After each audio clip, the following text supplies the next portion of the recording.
Assalamualaikum warahmatullahi taala wabarakatuh. InsyaAllah pada petang ini saya Ahmad Izzuddin bin Muhammad Kamal, nombor metrik A190344, daripada Fakulti Pengajian Islam Universiti Kebangsaan Malaysia, akan mengadakan diskusi buku 1515 bersama dengan Dr. Faizal Musa, ataupun nama glamournya dikenali sebagai Faisal Tehrani. Selamat datang Dr. Selamat datang. Patutnya saya cakap selamat datang kat awak kan. Awak daripada Fakulti Pengajian Islam. Okey. Okey Dr. Okey, petang ni Doktor, kita akan sedikit berbincang mengenai buku Doktor 1515. Tapi sebelum tu Doktor, apa aktiviti Doktor untuk masa ni yang terkini? Masa sekarang ya. Masa sekarang. Sekarang saya meneruskan tugas saya seperti biasalah sebagai fellow penyelidik di Institut Alam Tamadun Melayu. Saya ada beberapa kajian saya yang masih saya lakukan lah, sedang lakukan. Dan kemudian tu ada juga saya sebagai visiting senior fellow di ISCS Yusof Ishak. Itu ada beberapa penyelidikan saya juga yang masih belum selesai dan sedang diuruskan. Tapi dalam masa sama juga saya ni penyelaras KIKBM, kursus intensif bahasa Melayu untuk penutur asing. Keterampilan bahasa Melayu untuk penutur asing. Itu satu unit di bawah ATMA, Institut Alam Tamadun Melayu, KIKBM ni. Dan kita sekarang sedang sibuk. Kita terima ramai pelajar ni. Ada daripada Taiwan lah, ada daripada Jepun. Dan yang paling ramai sekali pelajar daripada Rusia. Rusia. HSE Moscow, sebuah universiti di Rusia yang belajar bahasa Melayu dengan kita. Dan juga budaya Melayu. Jadi dengan bantuan guru bahasa KIKBM lah. Jadi saya sibukkan itulah sekarang. Buat masa ni lah. Ya. Saya dengar tadi KIKBM. Boleh tak Doktor terangkan kepada saya dan penonton apa itu KIKBM ATMA? KIKBM ni dia adalah sebuah kursus di bawah Institut Alam Tamadun Melayu yang didirikan pada tahun 1992. Ya, dia adalah bertujuan untuk mengajarkan bahasa Melayu dan juga budaya Melayu kepada penutur asing. Jadi kalau orang Malaysia, ramai juga saya dapat email kalau orang Malaysia nak masuk kan, saya kata tak boleh. Sebab kita memang design, kita memang ciptakan kursus ini untuk penutur asing. Jadi mula-mula dulu ada ramai pelajar daripada universiti-universiti terkemuka di dunia macam daripada Harvard, Princeton, Cambridge yang belajar tentang Malay Studies, pengajian Melayu, dan juga Malaysia Studies, pengajian Malaysia, yang dia datang sini nak buat kajian lapangan. Macam contohnya dia nak buat kajian lapangan di Johor, di Sabah, Sarawak. Jadi dia perlukan bahasa Melayu sebab kadang-kadang dia pelajar-pelajar ni pelajar antropologi sebagainya kan. Jadi dia nak kena masuk hutan, nak kena bercakap dengan orang asli, nak kena bercakap dengan masyarakat Melayu, yang mana masyarakat yang ni dia tak boleh bahasa Inggeris dengan fasih. Jadi dia nak kena bahasa Melayu. Kan? Jadi mereka datang tu untuk belajar. Jadi kita sediakan mereka lah, itu untuk awal. Tapi kemudian tu kursus kita berkembang, kita sekarang dah ada pelajar daripada pelbagai negara tadi. Terdiri daripada diplomat, ahli perniagaan.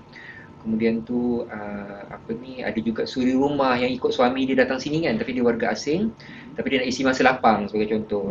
Dan ataupun pelajar daripada luar negara yang dia nak buat master atau PhD di sini, di ATMA ni. Jadi dia berkursus dulu di KIKBM ni untuk orang kata tajamkan bahasa Melayu dia tu sebelum dia teruskanlah pengajian master dan PhD dia tu.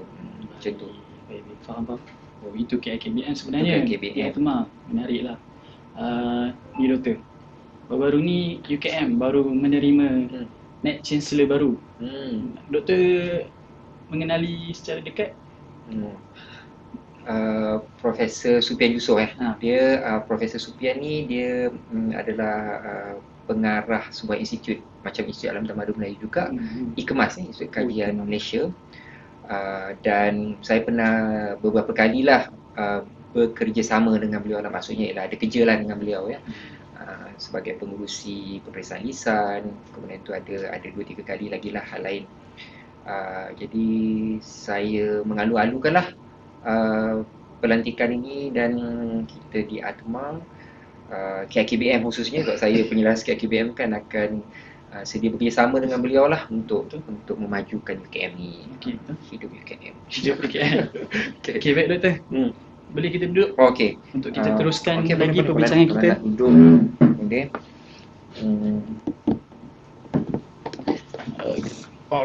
Alright. Okey. Pada petang ni seperti yang kita maklum yang tertera pada poster kita yang kita dah war-warkan beberapa hari sebelum ni tentang diskusi buku. Okey. Diskusi buku 1515 iaitu hasil karya daripada Dr. Faizal Musa ataupun lebih dikenali sebagai Faisal Tehrani. Boleh saya cerita biodata doktor sedikit? Sedikit. Sila. Okey, baik. Kepada penonton ataupun yang baru sahaja mengenali Dr. Faizal Musa ataupun Dr. Faisal Tehrani, Dr. Faizal Musa ialah nama penuh dia Dr. Muhammad Faizal bin Musa atau nama penanya lebih dikenali sebagai Faisal Tehrani lah. Beliau dilahirkan pada 7 Ogos 1974 di Kuala Lumpur. Beliau memiliki ijazah sarjana muda syariah dari Akademi Pengajian Islam Universiti Malaya iaitu APIUM dan sarjana sastra dari Universiti Sains Malaysia pada tahun 2010. Dan Dr. Faizal telah pun melengkapkan pengajian Dr. Falsafah di Universiti Kebangsaan Malaysia. Betul doktor? Dan kini doktor bertugas sebagai fellow penyelidik di Institut Alam dan Tamadun Melayu ATMA Universiti Kebangsaan Malaysia hingga kini. Okey. Doktor. Boleh ke kita dah mula untuk berbincang? Berdiskusi tentang buku 1515. Saya siap siaga. Okey, baik. Itu yang kita nak. Harapnya penonton-penonton pun bersama-samalah untuk kita menyelami buku 1515. Okey, baik doktor. Soalan yang pertama kepada Dr. Faizal. Novel 1515 ni sewaktu terbit 2 dekad yang lalu pada tak silap saya 2003, betul? Ya, betul. Okey. Telah pun mendapat sambutan yang sangat luar biasa dalam kalangan pembaca di Malaysia.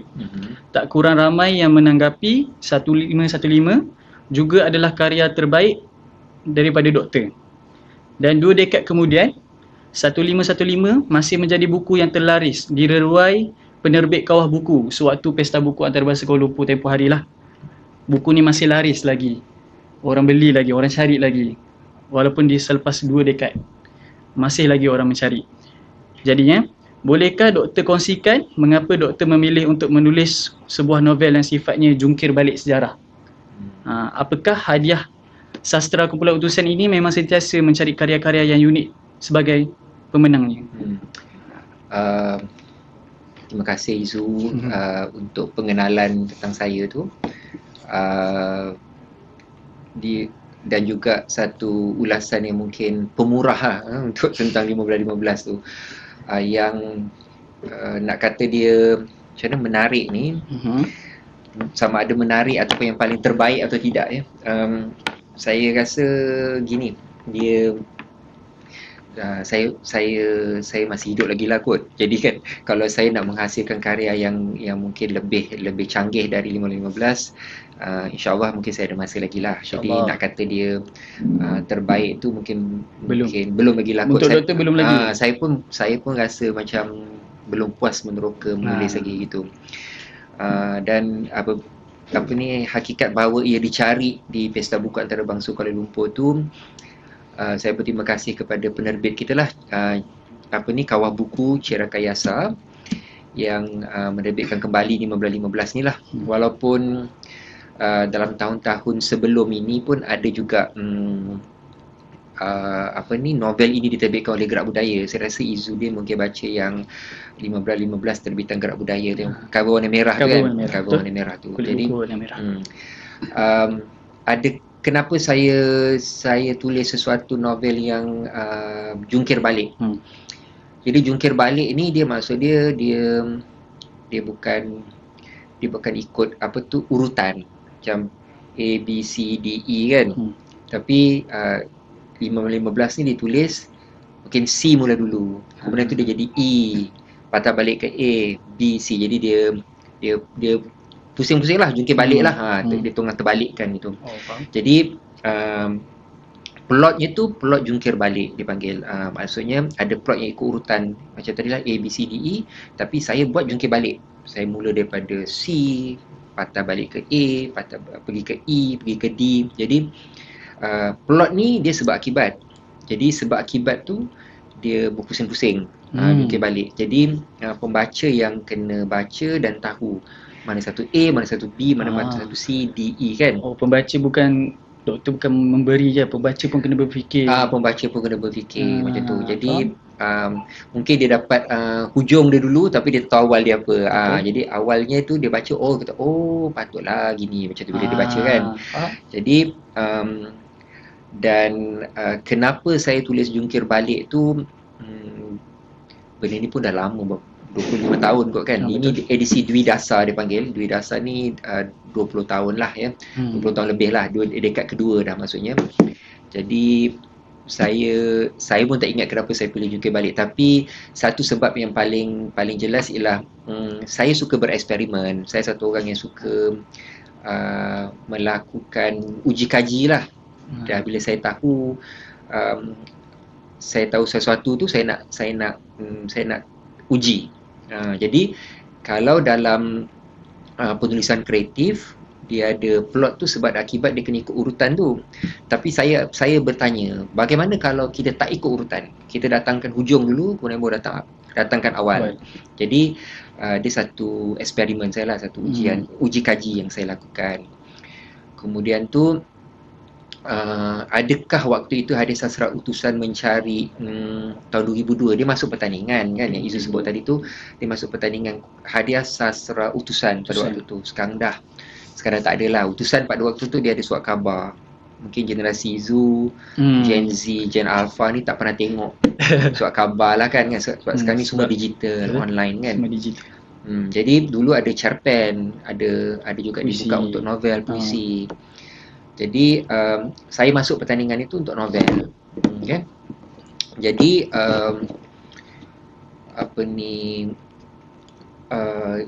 bila saya memilih untuk masuk pertandingan Hadiah Sastra Utusan tu, saya pun sebenarnya tak tahu sangat kriteria.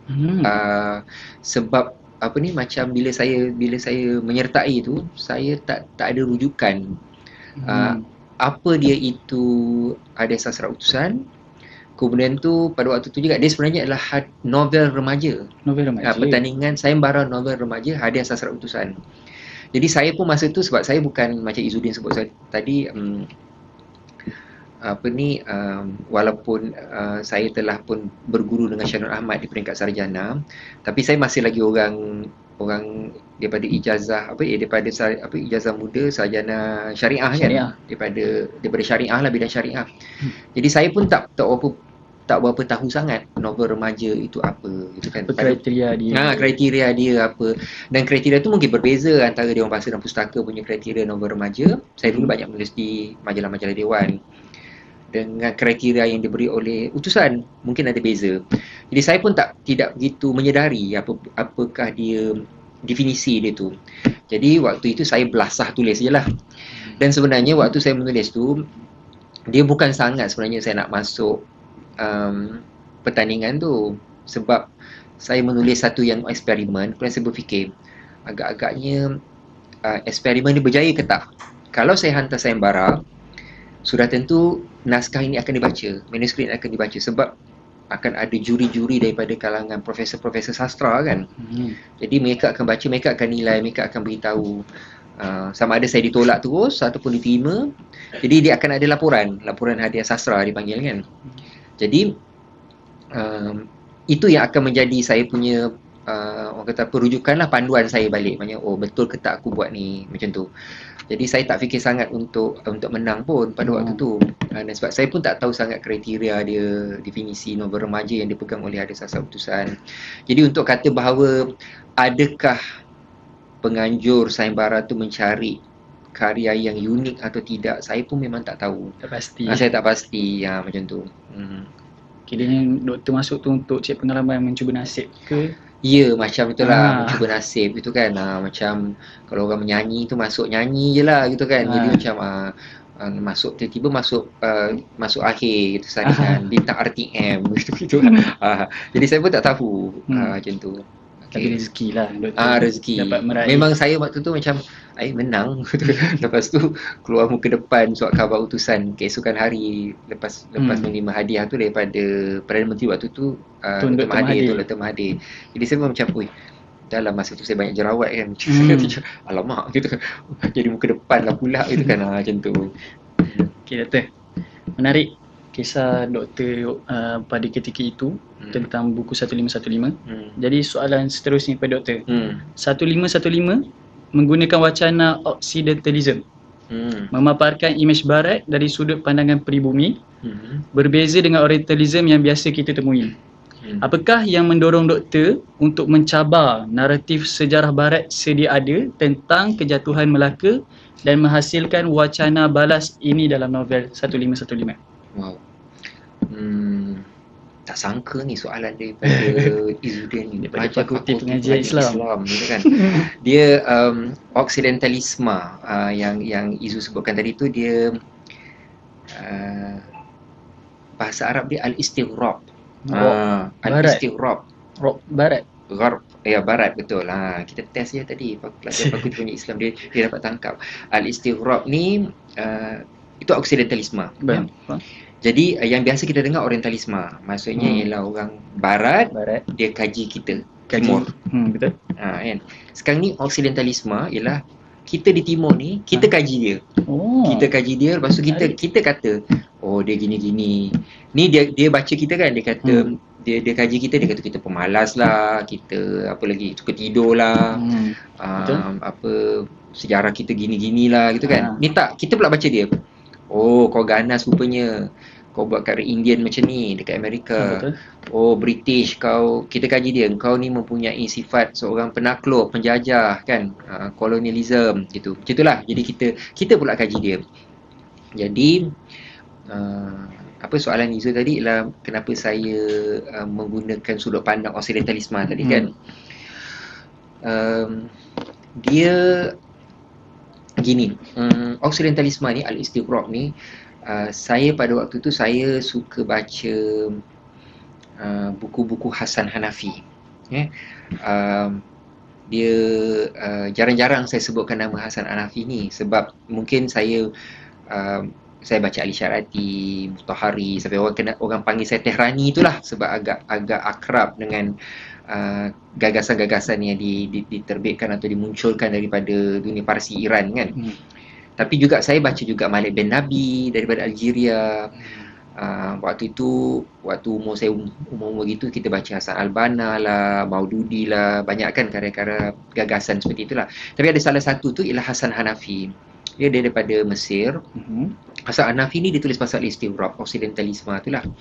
Jadi satu yang dia sebutkan, ciri Occidentalisme atau al-istighraq ini adalah dia kaji balik khazanah klasik, kemudian itu turas kita panggil kan. Lepas tu rekonstruksi sejarah. Rekonstruksi ni kita bina balik sejarah.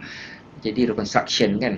Jadi saya suka sangat dengan idea gagasan Hasan Hanafi itu pada waktu itu. Dan saya kata boleh tak saya fikir-fikir boleh tak saya nak eksperimen. Jadi saya bukan eksperimen dengan plot terjungkir balik tu je. Tapi juga saya eksperimen, kan dah banyak buat dah pasal Orientalisme ni. Apa kata kalau saya uji pula Occidentalisme ni. Saya kaji barat pula. So itu dalam novel ni ada watak yang profesor yang mengkaji dunia barat. Dia kaji dunia barat, dia pula menghujahkan barat kena macam ni. Seharusnya macam mana menelanjangkan kejahatan, kebejatan barat. Apa yang baik kita ambil, apa yang buruk kita tinggalkan gitu. Jadi itulah waktu tu saya nak test Occidentalisme tu. Menarik bagi saya sebagai pembaca awam yang bukan dalam bidang sastra ke bidang ni. Saya bidang pengajian Islam. Bagi saya ia satu ideologi pemikiran yang menarik lah. Untuk biasanya orang buat yang tu, kita buat yang sebaliknya pada waktu tu. Okey, baik doktor, seterusnya saya nak tanya, dalam buku 1515 wataknya Mahmulia ni digambarkan sebagai Sri Kandi nasionalis yang sangat berani dan memiliki kebolehan luar biasa. Satu persoalan yang timbul. Mengapa watak utamanya seorang perempuan? Keduanya, apa latar pada ketika itu yang mempengaruhi fikiran doktor bahawa watak utamanya mesti perempuan? Kenapa mesti perempuan? Kalau Izzuddin sebagai pembaca lelaki terganggu ke dengan watak utama tu perempuan? Kalau bagi saya, sebab kita ni biasanya, kita ni daripada kecil lagi kalau kita baca buku sejarah-sejarah kita ni, dan kita mengetahui sejarah-sejarah Malaysia yang dulu-dulu, biasanya pejuang tu mesti orang lelaki. Contohnya Mat Kilau, Tok Gajah. Tak ada minah kilau. Tak ada minah kilau. Semuanya memang berjantinanya lelaki. Okey. Dia sebenarnya itu cara fikir, kerangka fikiran tu sedikit patriarki lah gitu. Jadi dia, kenapa saya pilih watak utama tu perempuan. Satu, tadi sebab Izzuddin kata dia selalunya dalam sejarah tu yang pemain sejarah, key player dalam sejarah tu adalah lelaki kan. Betul. Jadi saya nak eksperimen. Saya eksperimen dengan occidentalisme, saya eksperimen dengan plot. Jadi saya nak eksperimen juga. Apa kata kalau watak utama dia perempuan? Watak utama dia perempuan yang berusia 15 tahun. Sebab logik 15 tahun pada waktu itu ialah 15 tahun pada waktu zaman dulu tu memang dah macam usia matang lah. Kan kita pun dengar nenek-nenek moyang kita pun kahwin dalam usia yang muda itu kan. Betul. Sekarang ni 15 tahun tu mungkin belum matang lagi lah gitu. Masih di sekolah lagi kan. Betul. Jadi saya nak mencuba. Jadi dalam masa yang sama saya fikir bahawa jika saya sampaikan message novel ini, gagasan occidentalisme, idea-idea yang saya fikirkan itulah disampaikan dengan watak perempuan, saya akan memberdayakan perempuan. Maksudnya saya mengupayakan istilah memperkasakan gitu kan. Saya nak bagi wanita tu menonjol lah. Sebabnya saya fikir bila saya menceburi dunia penulisan kesusastraan Melayu ni, saya membaca karya-karya yang dikatakan karya-karya puncak sastra Melayu. Saya dapati banyak atau malahan sebenarnya terlalu banyak karya-karya sastra kita, baik yang klasik sekalipun, karya-karya lama kita pun sebenarnya didominasikan oleh watak atau sudut pandang lelaki. Betul. Mungkin ada pengecualian sekali-sekala, syair Siti Zubaidah, perempuan jadi hero, jadi champion gitu kan. Tapi dalam banyak keadaan sebenarnya dia banyak watak itu adalah watak lelaki. Protagonisnya pun lelaki. Dan dalam dunia sastra moden ada novel-novel kita yang sastra moden yang tanpa memperlekehkan karya-karya terdahulu, yang meletakkan watak-watak wanita tu lemah, watak-watak wanita tu macam tidak berdaya. Kalau susah sikit pergi melacur, ataupun bila lelah dalam kehidupan seharian tu sampai jadi gila. Itu kan macam agak keterlaluan lah kalau menurut sudut pandang saya pada waktu saya menulis tu. Sebab saya fikir macam ramai je kalau saya baca kisah-kisah Peneroka Felda sebagai contohnya, perempuan yang bila dia meneroka Felda tu dengan suami dia, sekali suami dia dipatut ular meninggal. Kemudian tu dia terpaksa meneroka Felda tu seorang diri dengan anak yang ramai 6-7 orang kan. Tapi berjaya, dan anak-anak tu masuk sekolah tinggi, kemudian tu jadi masuk universiti, jadi pegawai-pegawai besar gitu kan. Yang mana dapat pula anugerah Ibu Misali gitu kan. Jadi saya fikir bahawa ada je perempuan yang orang kata cekal, tabah, berjaya, dan itu secara realiti. Jadi kalau dalam fiksyen, kenapa kita nak buang image tu? Jadi saya membuat keputusan masa memilih tu, saya kata saya nak jadikan dia watak perempuan lah, macam tu. Itu puncanya lah. Jadi sikap saya, niat saya yang ingin bereksperimen tu satu juga. Yang kedua ialah mungkin juga, ini sebenarnya saya dah sebutkan banyak kali dalam macam-macam wawancara, interview kan, ialah mungkin kerana saya ni dipengaruhi oleh tradisi Minang juga, Minangkabau. Jadi ibu saya orang Naning kan, Naning Negeri Sembilan, Simpang Ampat ya. Jadi dia Naning Simpang 4 ni dia duduk antara Melaka dengan Negeri Sembilan. Kalau dulu ni dia memang bahagian yang dipengaruhi oleh Minangkabau lah, ada pepatih ya. Tapi bila datang Inggeris, perang Naning dan sebagainya, jadi Naning ni dah masuk dari di wilayah Melaka. Jadi dia dah, tapi dia masih lagi atas sempadan. Tapi dari segi adatnya, adat budayanya, memang orang di Simpang 4 ni mengamalkan adat pepatih. Dan kalau ada pepatih, macam yang Izzuddin tahulah, dia wanita ni dia jadi tonggak utama. Wanita ketua, tonggak utama, ya ketua.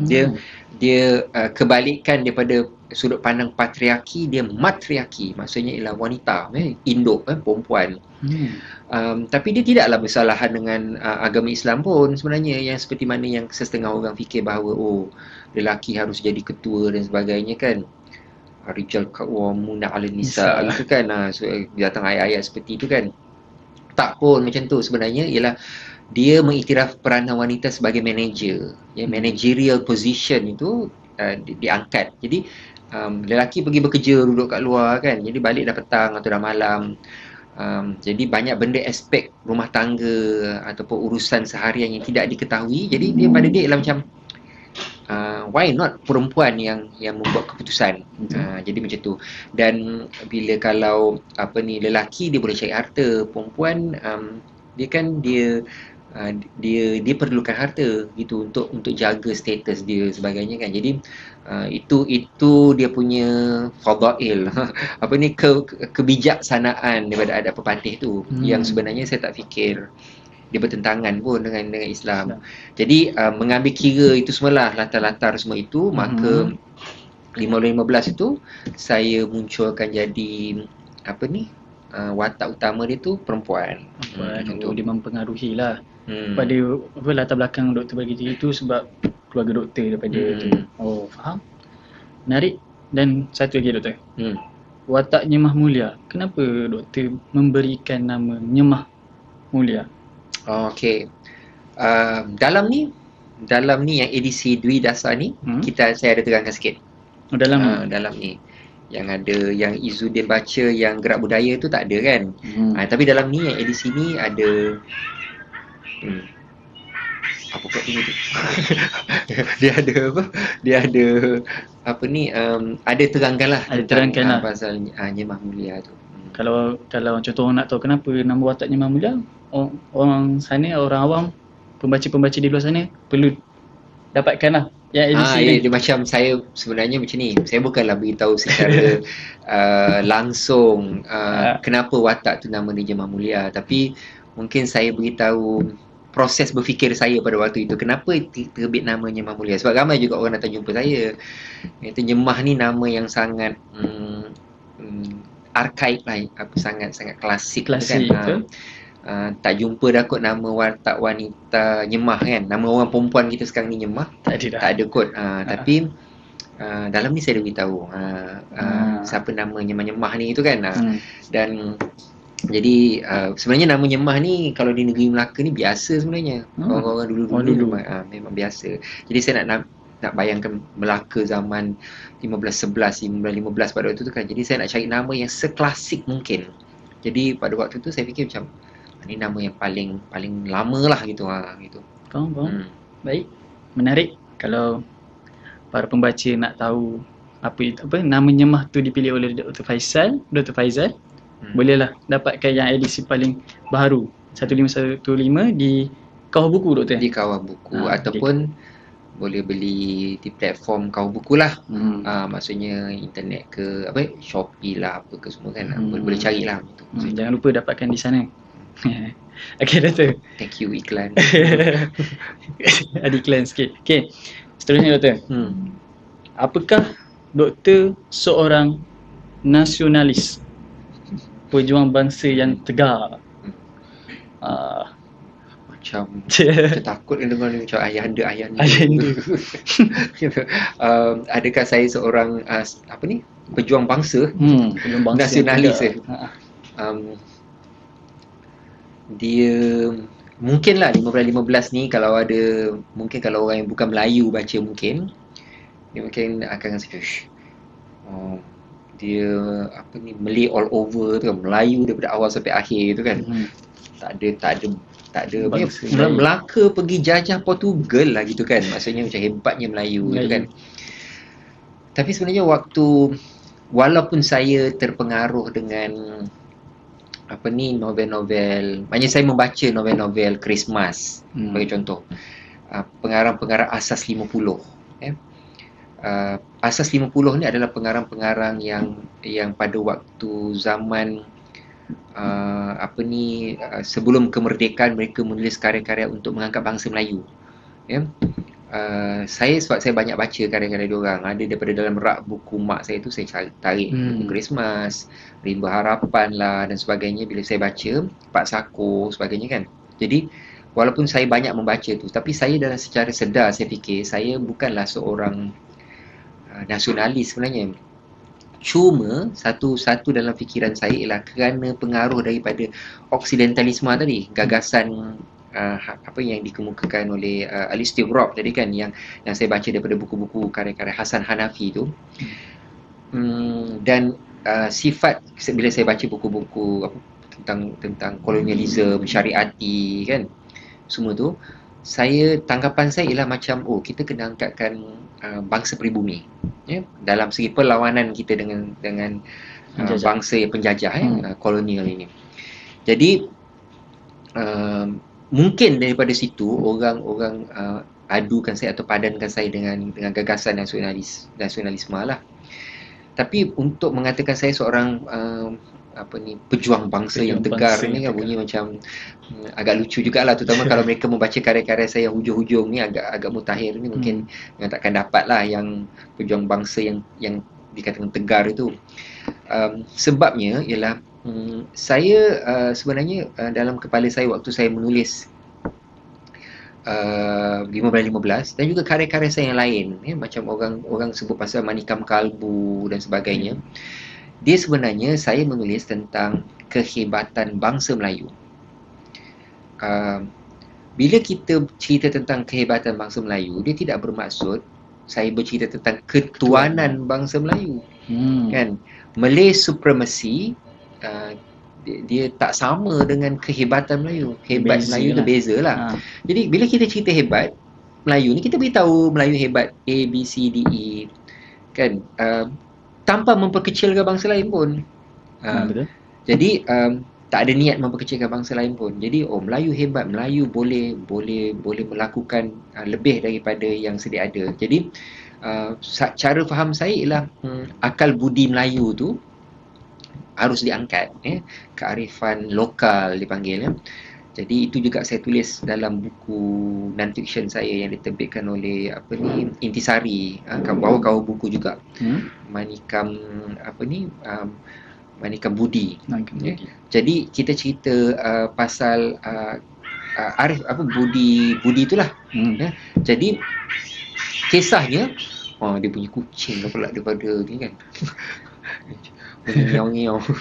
Dia saya punya fikiran saya ialah tentang akal budi tu. Jadi cerita saya ialah tentang kehebatan Melayu, bukan ketuanan Melayu. Jadi cumanya bila dia berlaga ataupun kelompok yang suka mengangkat ketuanan Melayu ni, mereka tercari-cari naratif kan. Mereka nak cari naratif untuk mengangkat Melayu ni, kehebatan Melayu ni. Jadi diorang jumpa karya saya. Di situ yang mereka memanfaatkan atau mungkin mengeksploitasi istilah sekarang menunggang gitu kan. Karya-karya saya ni dan digunakan untuk mengangkat idea gagasan ketuanan Melayu tu. Tapi niat asal saya sebenarnya ialah kehebatan Melayu. Saya nak itu je, kearifan lokal, akal budi Melayu. Dia tak pergi lebih daripada itu pun, dan saya tak memperkecilkan bangsa lain pun. Sebab saya punya asas saya tadi ialah oksidentalisme tadi. Jadi yang mereka yang angkat Malay supremacy tu, asas itu lain. Betul. Jadi sebab bila saya berpindah bidang daripada syariah tadi kan ke sastra, saya banyak baca karya-karya Melayu klasik kan, karya sastra moden. Saya boleh bercakap tentang Asas 50, saya boleh bercakap, saya kupas hikayat Hang Tuah. Orang lain tengok hikayat Hang Tuah ni keagungan seorang wira Melayu lelaki yang tegar gitu kan. Saya nampak dia macam satu watak yang sangat rapuh sebenarnya. Nak colek perempuan untuk persembahkan kepada raja itu kan. Apalagi lepas tu kaki minum tuak gitu kan. Jadi saya pandang lain sudut pandang, tapi benda tu semua bukan saya ada-adakan, itu memang ada dalam naratif yang diberikan. Jadi saya suka melihat kebalikan gitu. Jadi saya tak fikir itu satu yang salah kot. Jadi macam nak hujahkan saya, sebab itu 15-15 ni dengan edisi Dwi Dasar ni, dengan adanya penamaan-penamaan baru sedikit, ada beberapa segmen mungkin akan boleh membuka kacamata pengkaji atau pembaca baru. Betul, pembaca baru boleh membuka minda mereka dengan lebih terbuka lagi. Okey, baik Doktor. Seterusnya, ilham yang datang dalam fikiran kita ni biasanya dia dipupuk oleh pengalaman, oleh cerita-cerita yang kita lalui waktu zaman kita kecil, yang pernah kita dengar. Proses berfikir dari apa yang kita perhati dan lihat sama ada secara sedar ataupun tidak sedar. Bagaimana ilham 1515 ini muncul? Apakah ada buku, filem ataupun lagu yang menjadi sandaran kepada ilham ini muncul? Atau ada latar persekitaran lain yang membolehkan ilham menulis sebuah novel sejarah sebegini muncul? Apa Doktor boleh ceritakan kepada pembaca?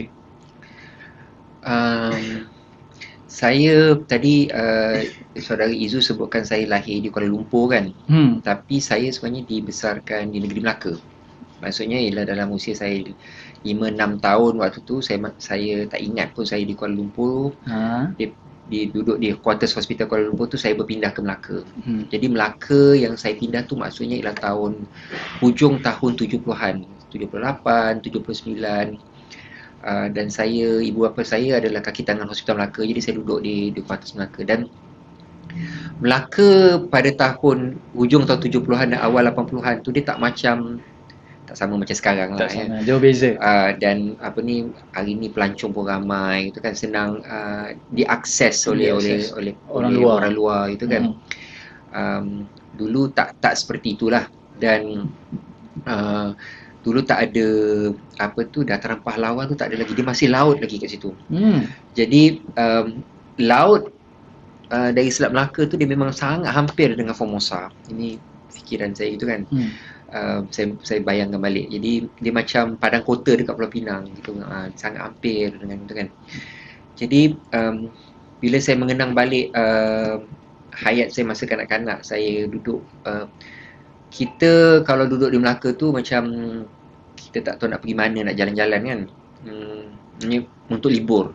Jadi parents, ibu bapa saya biasa akan bawa, kalau belanja beli belah tu orang kata di Kampung Jawa. Kalau nak pergi cuci mata ke, makan-makan sikit, kalau dapat gaji duit lebih sikit kan, makan kerang bakar gitu kan, di Bandar Hilir lah. Bandar Hilir ni kita pergi tuju ke Formosa lah. Jadi Formosa ni satu tempat yang kerap saya pergi. Jadi, kecil dulu. Jadi bila keluarga ayah saya yang daripada Lekor Perak datang melawat menziarah kami di Melaka, pun kita akan bawa saudara mara daripada jauh ni pergi ke Formosa. Jadi Formosa ni tempat kita selalu pergilah orang kata. Betul. Jadi naratif yang dia beritahu kepada saya ialah daripada kecil ialah kalau pergi rombongan sekolah pun situ juga. Walaupun kita duduk Melaka tapi sekolah bawa pergi situ juga. Jadi tak lepas lah daripada, maknanya kita sentiasa diberitakan, dipantakkan dengan sejarah kekalahan.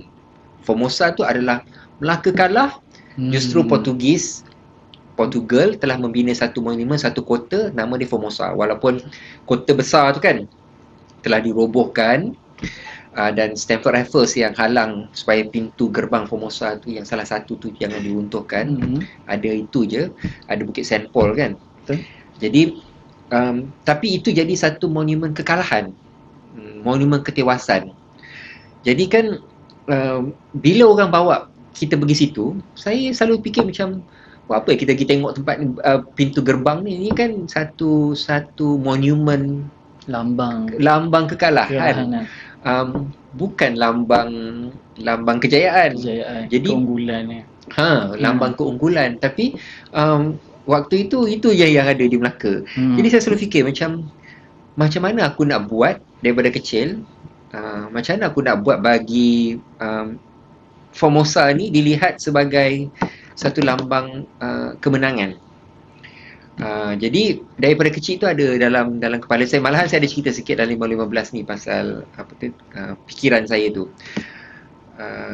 Jadi saya fikir macam mana nak buat gitu kan. Jadi hanya selepas saya jadi pengarang sastra, bila saya kata saya nak mencuba, dia jadi masuk segala-galalah.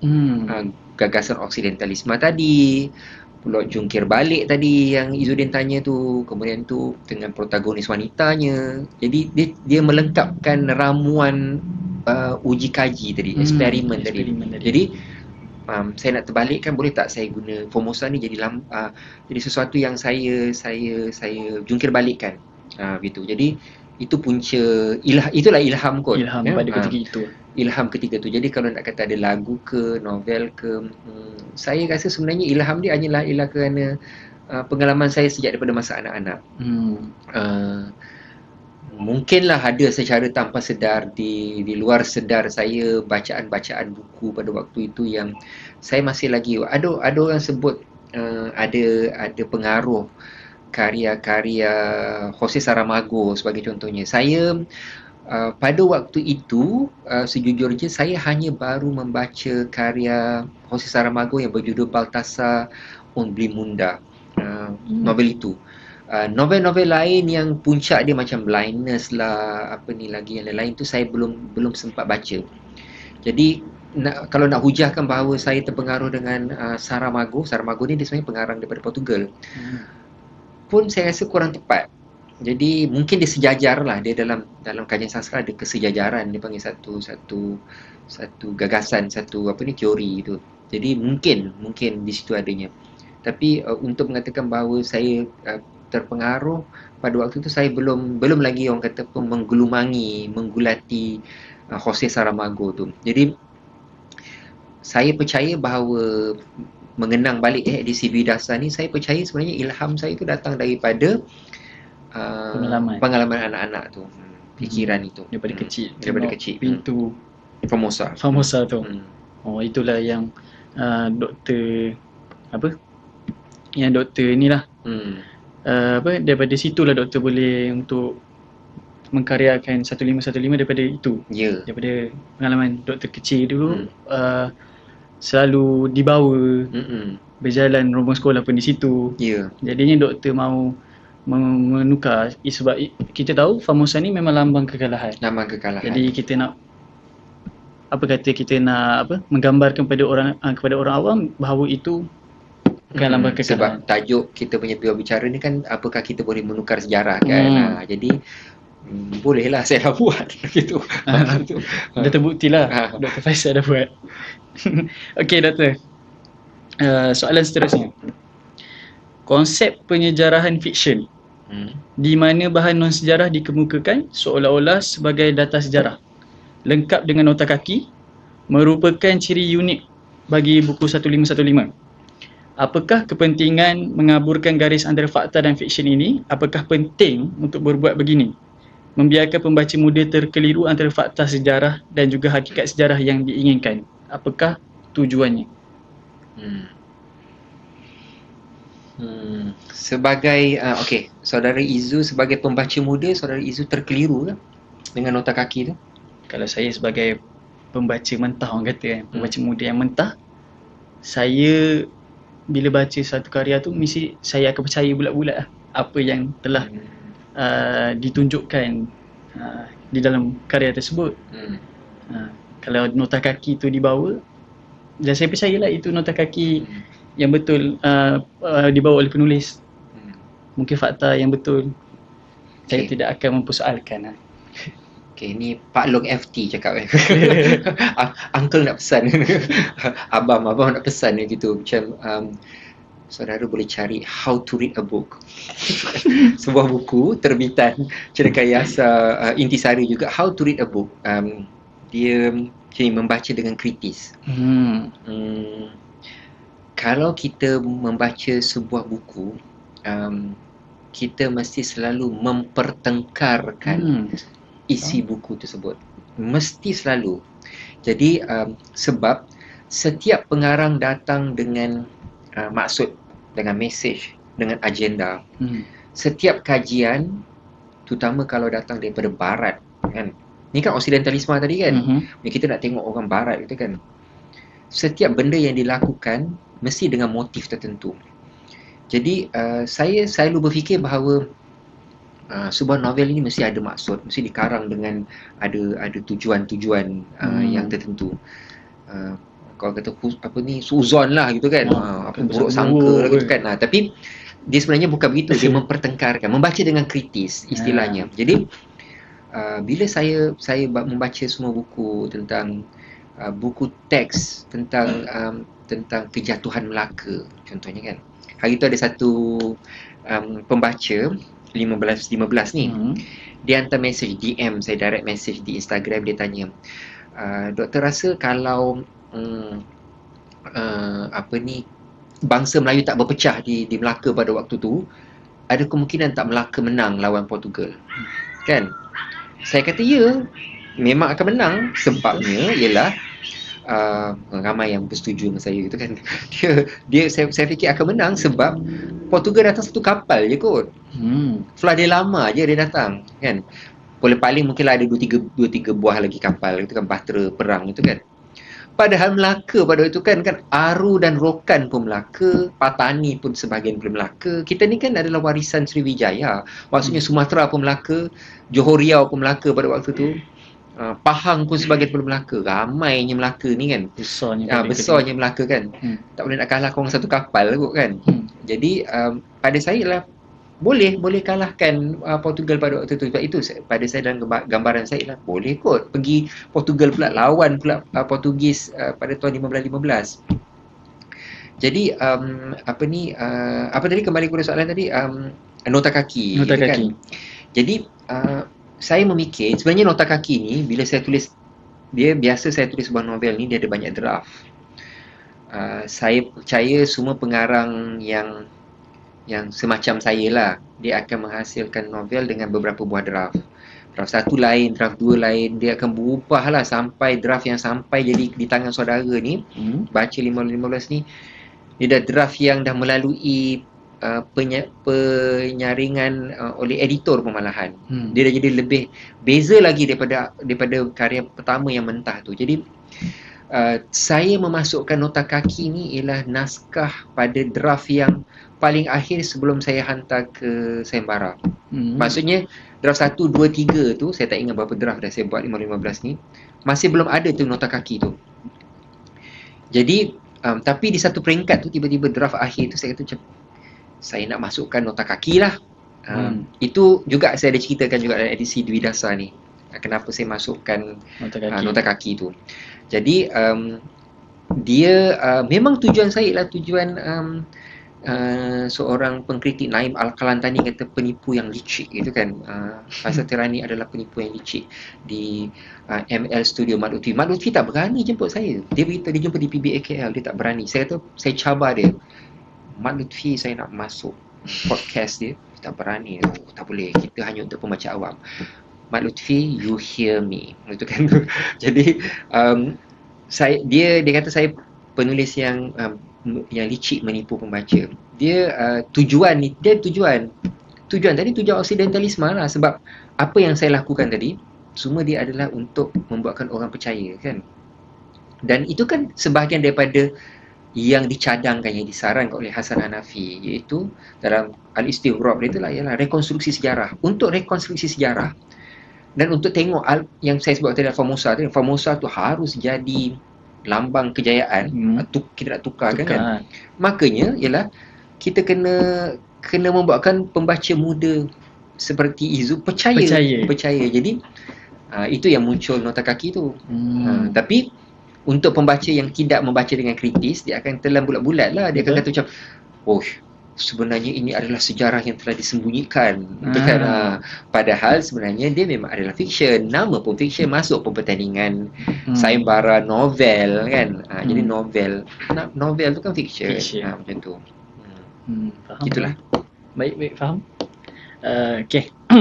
Seterusnya doktor. Novel 1515 dengan dikenali dengan struktur naratifnya yang rencam, mencampur adukkan latar masa, sudut pandangan dan watak-watak dari alam nyata dan mitos.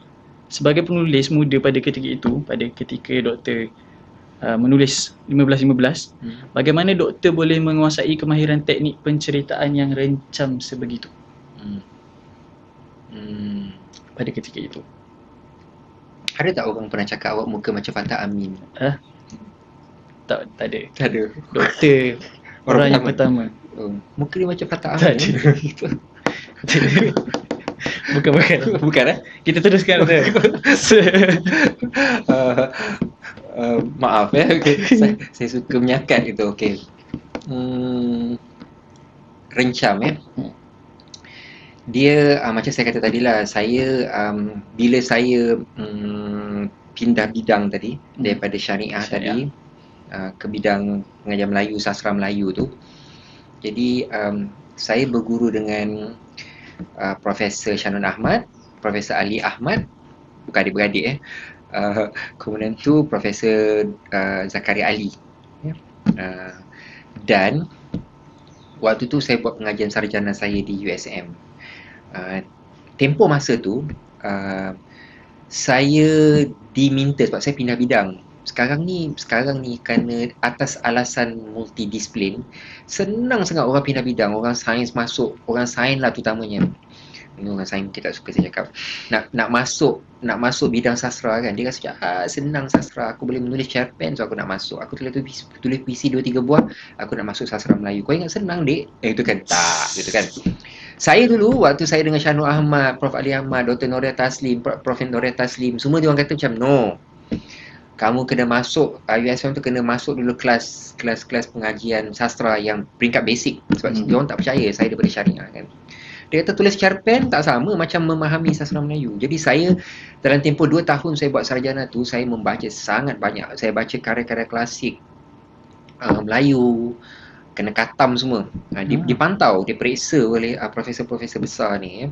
Kemudian saya baca karya-karya Puncak, Asas 50, dan kebetulan waktu tu saya pun mentor saya Pak Samad Said, kan saya dah biasa dengan Arinawati, Sasua Negara. Jadi saya terpaksa, bukanlah terpaksa, saya macam waktu saya memang nak pindah bidang. Jadi saya membaca dan satu bahagian yang paling saya seronok ialah sastra Melayu klasik kita sebenarnya dia mempunyai kerencaman yang luar biasa tu. Dia ada mitos. Macam saya terbayangkan, saya berbual dengan seorang pengarah berbakat bakal memenangi Oscar satu hari nanti, Difan Norman. Difan, saya sebut nama awak di sini ya. Okay.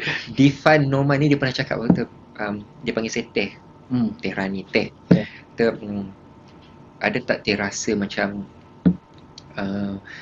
sastra Melayu ni, terutama sastra lisan, menyediakan suatu penceritaan yang sangat luar biasa yang tidak terfikirkan. Saya kata ya. Sebab kalau kita tengok batu belah batu bertangkup, ni satu mak yang, mana ada mak macam ni rasa apa ni? Dia rasa sedih sangat ni tak dapat makan telur ikan tembakul. Telur ikan tembakul tu. Dia pergi cari gua, pergi cari batu hidup untuk batu tolong telan aku. Ni mak jenis apa ni kata kan. Tapi orang Melayu boleh terima gitu kan. Dan benda tu dia jadi macam diangkat macam satu ini satu kisah, satu naratif yang silalah anak diceritakan oleh mak dengan bangganya mencerita kepada anak-anak. Kau ingat tak dia cerita batu belah batu bertangkuk, cerita pula benda tu kan. Kata ni seorang, kalau kita guna logik lah kan, dengan kerangka Islam, dengan kerangka waras gitu kan, ni mak bertanggungjawab gitu kan, boleh tinggal anak dia melalak ke depan batu tu, dia masuk dalam tu. Kemudian tu dengan bunian lah dan sebagainya kan. Jadi saya fikir langgam penceritaan yang disediakan oleh orang Melayu dia sangat luar biasa, dan orang Melayu percaya, dan itu adalah bahagian daripada tradisi orang Melayu, yang epistemologi orang Melayu yang sebenarnya sangat menarik. Yang mungkin kumpulan Atasian tak bersetuju dengan saya lah, sebab dia kata macam ketibaan Islam telah merubah segala-galanya kan, jadi kita telah menjadi logik, menjadi ilmu dan sebagainya kan. Tapi bagaimana kita nak nafikan ini juga adalah ilmu Melayu dan telah mewarnakan cara pandang Melayu. Jadi mengambil kira itu, kerencaman itu yang ada macam-macam, saya berikan dalam 515 ni, dalam juga novel-novel saya yang seterusnya. Pengkaji dia baca, dia kata inilah realisme magis. Sepertinya Jose Saramago, sepertinya Gabriel Garcia Marquez, Isabel Allende, Mario Vargas Llosa, ini pengarang-pengarang yang Amerika Latin yang memperkenalkan konsep realisme magis. Maknanya realiti campur magic. Jadi saya fikir sebenarnya bukan kita tiru sangat dia pun, sebenarnya memang dah ada dalam diri kita. Itu kan, bila kita baca tu memang dah ada dalam diri kita kan. Kalau kita baca kemunculan atau kelahiran bangsa Melayu, pemerintah Melayu turun daripada kayangan semua kan, beraja beranak daripada lembu tu kan, macam mana kita nak fikir tu kan. Jadi tapi benda ni sangat ada dalam bangsa Melayu. Jadi untuk menafikan hakikat itu, dia satu yang lucu, sebab dia memang sebati dengan bangsa Melayu. Sebab itu hari ini bangsa Melayu masih lagi percaya benda-benda tu. Dan kalau saya nak gunakan, mempermainkan itu dengan otak kaki saya dan kerencaman-kerencaman yang lain itu kan, saya boleh buat je. Saya fikir macam tu. Itu menjawab soalan. Betul lah kau macam Fatah Amin. Bukan. Kita tak mahu bincangkan tentang ini. Kita mahu bincangkan tentang buku 15. Okey doktor. Okey. Dah banyak dah rasanya soalan saya tanya tu. Itulah penat lah. Rehat kejap. Ada soalan daripada Facebook? Ada ke soalan daripada Facebook? Awak tak boleh tengok Saya pun tak boleh tengok. Saya tak boleh tengok. Dia boleh. Ada ke soalan daripada pihak moderator UKM? Tak ada. Tak ada. Kalau tak ada, kita teruskan dulu lah. Baik. Edisi baru 1515 kini diterbitkan semula dengan edisi Dwi Dasar yang kita tahulah. Penerbitannya juga unik tanpa ada nama penulis pun di muka depan kulit buku. Seperti yang para hadirin boleh lihat. Tiada dituliskan Faisal Tehrani. Tiada. Hanya kulit buku yang kosong saja. Jarang terjadi. Juga dengan sarung dan die-cut pada kulit buku. Apakah yang mendorong penerbitan semula edisi ini, dan apakah keunikan dalam edisi Dwi Dasar ini berbanding edisi sebelumnya? Keunikan dia doktor. Apa keunikan? Pandai soalan ni. Pandai. Dia walaupun tak ada nama kat depan ni, tapi bila baca kat belakang ni ada je Faisal Tehrani. Kat tepi ni ada je. Jadi dia cuma tak ada kat depan je lah. Belakang dengan tepi ada je. Edisi Dwi Dasar ni, dia sebenarnya apa Dwi Dasar? Dwi Dasar ni ialah mungkin Jubli Perak ke 25 tahun kan. Maksudnya 2003 diterbitkan kan. So dia dah masuk dekad kedua lah. Dan sebuah novel, sebuah karya sastra sebenarnya, macam mana nak kata, menang hadiah ni sebenarnya belum tentu menjadi suatu parameter untuk karya tu boleh diangkat sebagai karya yang baik. Kalau saya lah, ini cara pandang saya. Sebuah karya yang bertahan lama, sebenarnya adalah karya yang lebih bermakna lah. Untuk pengarang sebenarnya kita berharap karya kita akan dibaca lagi oleh generasi baru kan. Betul. Nanti cucu Izzuddin pernah baca, mungkin saya dah tak ada masa tu tu kan. Jadi kita harap macam tu. Jadi bila cetak ataupun terbit kali yang ketiga 2003, kemudian tu 2013 kot. Kemudian tu apa? Bukan. Ini cetakan yang ini yang paling baru lah. 2013 14 macam tu. Ni yang paling baru lah. Paling baru. Dia harapan dia ialah karya ni terus dibaca lah. Jadi saya berterima kasih lah dengan penerbit saya sebab dia ditampilkan minimalis. Minimalis lah istilah sekarang kan. Minimalis. Jadi dia ada nombor je 515 ya. Atau 1515. Waktu novel ni sebenarnya novel ni tajuk dia bukan 1515 asal dia. Boleh baca dalam ni, nanti ada penerangan. Jadi judul 1515 tu dia pada waktu tu saya sanggah, saya tak mahu. Saya kata macam ni sama macam dial up TMnet dulu. Zaman Gen Z ni tak ada sekarang ni. Dulu kan ada tekan yang nombor 1515 bunyi internet tu kan. Mungkin zaman Izzuddin tak ada. Zaman saya dulu waktu saya di Kolej Islam Kelang tu, nak masuk internet ni lama, berminit-minit, setengah jam, kadang-kadang dia pusing lagi bunyi tu, nak tekan 1515. Jadi saya tak suka sangat judul tu dulu. Tapi ada sebab lah, ada sejarah dia kenapa jadi novel ni 1515. Jadi sejarah itu maksudnya lah kenapa trivia lah ya. Uniknya untuk edisi 1515 ni dia ada laporan panel hakim Hadiah Sastra Keputusan. Tadi dulu kita sebut dari awal kan. Hadiah Sastra Keputusan ada laporan panel. Untuk pengkaji dia memang tercari-carilah siapa yang apa yang sebenarnya disebutkan oleh juri pada waktu itu tentang novel 1515 ni. Jadi disertakan laporan tersebut dalam buku ni. Kemudian tu ada trivia 10 perkara, saya namakan 10 badihiyat 1515. Poin-poin yang tentang apa yang melatari sebelum, semasa dan selepas pengarangan atau pembikinan novel 1515 ni ya, sampailah ia diterbitkan pada masa 2003 dan menang hadiah tu. Kemudian tu kalau dia unik, tadi saya sebut pasal minimalis ni kan, dia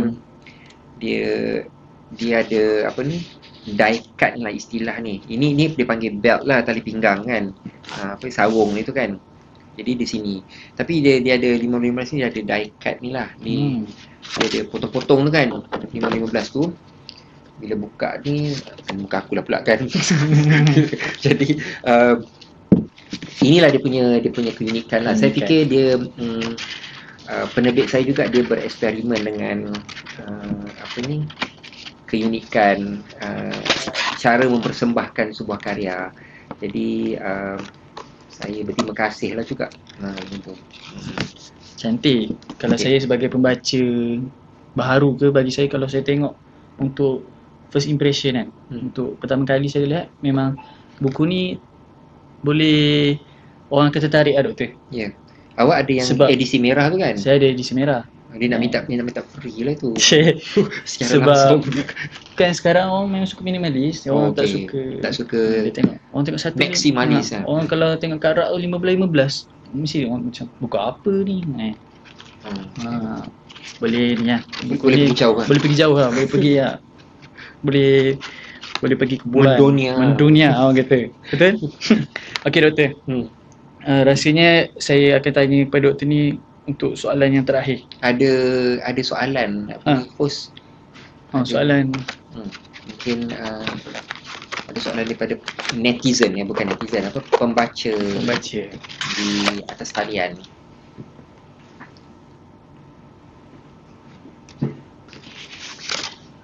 Ni doktor, daripada saudara Mustaqim Jamil. Okey. Adi Fimiyun adakah watak nyata yang difiksikan? Ini semua soalan-soalan maut ni. Adi Fimiyun ni kalau untuk pembaca baru dia tak kenal lah Adi Fimiyun ni siapa. Dia adalah satu watak dalam novel 1515 ni lah, yang dia mengalami amnesia sejarah, ya. Dia mengalami amnesia sejarah.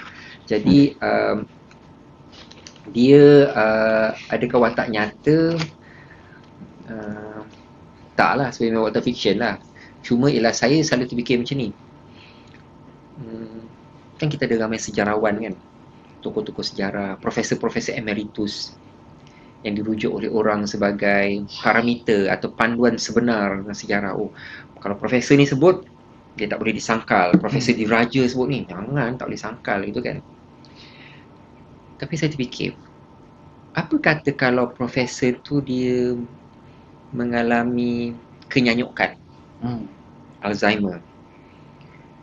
Jadi bila orang interview dia, dia jawab merapu, dia jawab kebalikan daripada sejarah. Saya selalu fikir, waktu daripada kecil lah saya fikir. Dan saya suka bermain-main, kan? Saya terfikir macam, apa kata kalau ada seorang profesor yang bila orang tanya, bukan dengan sengaja, dia jawab yang dia tak ada agenda. Dia tak ada agenda. Tak boleh persalahkan dia. Dia jawab lain daripada tu.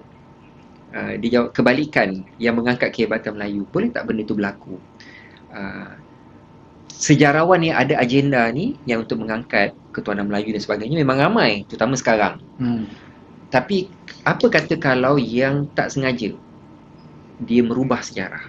So, kita kembali pada topik kita kan, boleh ke sejarah diubah? Jadi saya nak katakan bahawa membaca dengan kritis tadi kan, dengan nota kaki tu, ialah Adi Fimiyun ni adalah satu orang yang sebenarnya nak menyelongkar, dia nak merungkaikan bahawa sejarah itu penuh kebohongan. Sejarah ini penuh dengan fantasi, penuh dengan penipuan, ya. Ada yang fakta, tapi fakta untuk siapa? Ada yang nyata, tapi kenyataan untuk siapa? Ada yang magis, yang cerita, yang mitos, tapi untuk satu bangsa dia mungkin bukan mitos. Dia itulah fakta. Kita katakan contohnya dengan orang asli. Dia percaya penciptaan bumi tidak macam seperti mana yang kita percaya. Itulah kenyataan dia. Bagaimana kita nak nafikan kenyataan itu? Sebab itu adalah pegangan dia. Kan, keimanan dia. Kita pula percaya begini. Kan kita akan ada banyak bangsa, banyak naratif tentang sesuatu. Termasuklah tentang bangsa. Jadi saya sekali lagi kembali kepada eksperimen. Adi Fimiyun ni adalah suatu eksperimentasi lah, macam tu. Suatu eksperimentasi. Harapnya dapat menjawablah soalan Tuan Mustaqim Jamil. Terjawablah soalan Tuan. Terima kasih Mustaqim. Terima kasih Mustaqim kerana hadir tonton kami punya bicara buku 1515. Okey, Doktor. Soalan terakhir. Okey. Bagaimana Doktor harapkan pembaca baharu 2 dekad kemudiannya selepas karya ini diterbitkan akan membaca dan menerima karya 1515 ini? Sebenarnya bila karya ni muncul balik kan, dengan sampul begini, cover begini kan, yang memikat, masih lagi orang kata orang masih cari lagi di pesta buku baru ni. Harapan saya ialah ia akan diwacanakan balik lah, diperdebatkan balik, diwacanakan daripada pelbagai sudut. Apa yang saya sebutkan dalam wawancara kita pada hari ini pun tidak mestinya menjadi panduan. Sebab ada satu rahsia yang saya belum beritahu kepada ramai. Ialah sebenarnya ada banyak bacaan yang salah tentang 1515. Saya sebagai pengarang, waktu ibu kan, induk yang melahirkan, bapa yang melahirkan 1515, bila saya baca, orang tulis review, 1515 masih dibaca dengan cara yang salah. Saya hanya baru menemukan satu orang pembaca yang tanya saya pasal untuk pandangan doktor, pada pandangan doktor, adakah Melaka boleh menang kalau lawan, kalau tak ada pengkhianatan antara bangsa Melayu berlaku. Dia seorang saja yang pernah membaca naratif 1515 novel ini dengan bacaan yang betul. Saudara jumpa macam-macam kajian, termasuk daripada profesor besar sekalipun, mereka masih membaca naratif yang salah.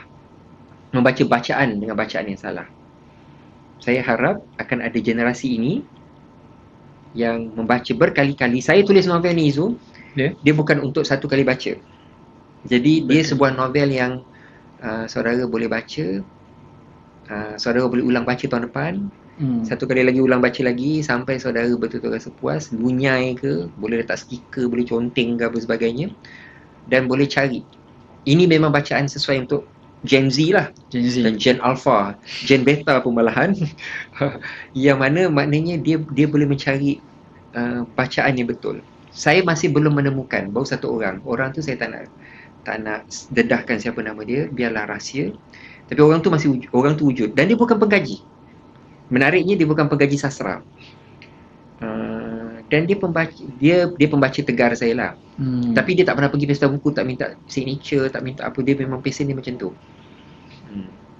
Dan dia sahaja yang pernah membaca bacaan 15 dengan betul. Jadi harapan saya akan ada satu orang lagi untuk daripada generasi pembaca yang kali ini akan jumpakan juga bacaan yang betul, dan dia boleh tag saya di platform media sosial saya untuk beritahu bahawa saya rasa saya baca gini-gini, adakah ini betul doktor? Kalau dia betul bacaan dia, saya akan kata okey betul, saya belanja makan di Kopi Oriental. Cik wah, Kopi Oriental. Iklan pula itu Kopi Oriental pula kot. Kau tempat biasa-biasa. Tempat biasa-biasa. Tahu Oriental. Pernah makan lah kat situ ni? Tak pernah. Okey. Doktor lah bawa nanti. Okey. Okey, ada soalan lagi? Ada soalan lagi. Daripada saudara Harid Adli Azam. Dia bertanya kepada doktor, ada dapat pindangan mana-mana ke pengarah untuk jadikan filem, terutamanya 15-15? Tak ada, belum. Jadi mungkinlah saya dengar pelakon Siniwati Sarimah Ibrahim sekarang sudah jadi producer. Mungkin Sarimah Ibrahim berminat dengan 15-15 kan. Jadi ataupun kalau pengarah Hollywood ke, mana tahu, Angelina Jolie ke, saya berhasrat untuk bekerjasama dengan Angelina Jolie satu masa nanti. Mana tahu Angelina Jolie bekerjasama kan. Awak nak berlakon? Tak nak. Tapi saya akan menonton lah kalau filem tu keluar. Jadi belum lagi dapat pinangan. Ada ura-ura untuk jadikan dia musical. Saya ada cerita dalam ni sikit. Di sini ada trivia saya beritahu kan, 10 badi. Saya ada cerita sikit. Tapi saya tak diyakinkan. Sebab bila dia datang dengan plan dia tu, saya macam mana nak buat musical gitu kan. Orang Malaysia kita ni boleh tahan duduk paling lama 2 jam lah kot dalam panggung teater. Nak dengar orang menyanyi, Nyemah Mulia menyanyi kita kan pergi serang Portugal. Saya fikir macam saya belum cukup diyakinkan, jadi saya belum bersetuju gitu. Jadi tapi kalau ada dengan kecanggihan apa sekarang ni kan, AI lah, apa CGI apa sebagainya, stunt lah sebagainya, kalau ada yang penerbit yang ingin mencabar diri, kos besar lah untuk buat benda ni, saya sangat terbuka untuk diadaptasi. Betul. Kepada pengarah-pengarah di luar sana, sahutlah cabaran. Kalau yang berminat untuk filmkan 15-15. Saya rasa tetap percaya macam muka macam Fatah. Tak, salah doktor. Tak. Jauh sekali. Okey, tak apa. Jauh. 3 pupu tak ada. 3 pupu pun jauh. Okey doktor. Rasanya itu saja. Ada yang kata saya sangat nantikan 15-15 dijadikan filem. Ada yang berharap lah. Maksudnya demand tu adalah. Sila jumpa ejen saya. Sila jumpa ejen. Okey doktor. Rasanya cukup. Terima kasih di sini. Terima kasih kepada Dr. Faizal. Terima kasih saudara atas meluangkan masa bersama-sama pada petang ini untuk kita bicarakan, diskusikan tentang buku 15-15. Dan selain itu saya ingin berterima kasih juga kepada Patma Perpustakaan Alam Tamada Melayu, iaitu Cik Farid, Cik Muhaimin, kerana sudi membantu kami untuk menjayakan diskusi pada petang ini. Dan terima kasih juga tak dilupakan kepada Encik Azan Safa daripada Kawah Buku, dan juga daripada PTM, Pusat Teknologi Maklumat UKM, kerana telah menyediakan peralatan-peralatan untuk kita live pada petang ini.